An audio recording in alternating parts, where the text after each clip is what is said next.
Hi, I'm Ailey. This is my science experiment. I did my science experiment on hyperfocusing and ADHD.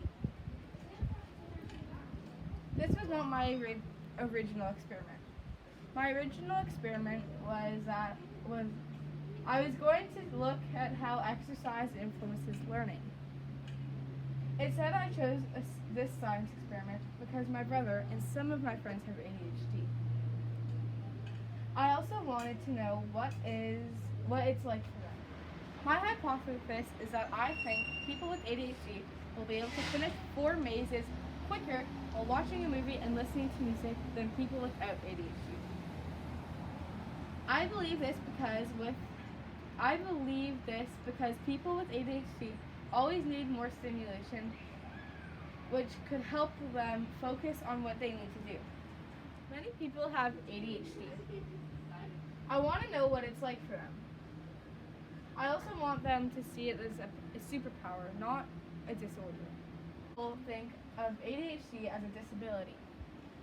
But when I look at my brother and I see it as having a superpower. So I got some people together and asked them to be my test subjects. And that's how my science fair came to be. My purpose is that I want to determine if it's easier for kids with ADHD to complete a task with lots of stimulation. People without ADHD have a harder time to concentrate as they will need to focus on 3 different things. So for my research, what I did is I got a whole bunch of different paragraphs and learned about each and every one of them. My first one was, what is ADHD and what does it stand for? ADHD stands for Attention Deficit Hyperactivity Disorder, which is also known as ADHD.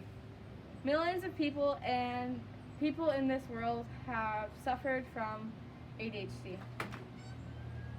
So a lot of people know Albert Einstein had ADHD. He took it into his own hands and turned it into his superpower. Here is a way that he turned it into his own superpower. He turned it into his own superpower by going by his own rules. So if that meant wearing the same clothes every day, or if that meant always moving while doing a science experiment, or just stuff like that. ADHD treatments and medication is a big thing and a big part of ADHD.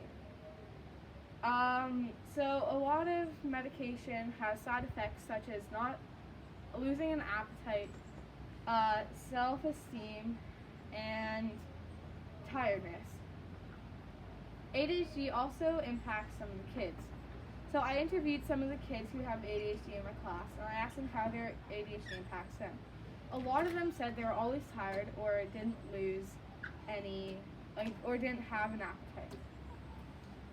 Here are some facts about ADHD. Men have a higher chance of getting diagnosed with ADHD than women do, and 4.2% of women have ADHD. 50% of people that have ADHD are considered gifted, either having something else which is called dyslexia or something else. For my procedure, I set a stopwatch. Second thing, I put a movie on the computer and got them to listen to music. 4, I'd give them the 4 mazes. 5, I timed who finishes first and compared the results. Here are the comparisons. Here's the data chart. Here are some of the pictures I took while they were doing the mazes.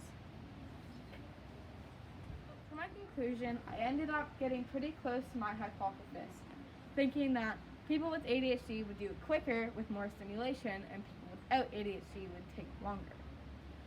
Although it was a pretty close call with the average with people who have ADHD being 2 minutes and 6 seconds and people without ADHD being 2 minutes and 48 seconds, which is pretty close. I was happy with my results, but I think I could have done better next time and timed it more exact. All the people who helped me with this, being some of my family and some of my friends.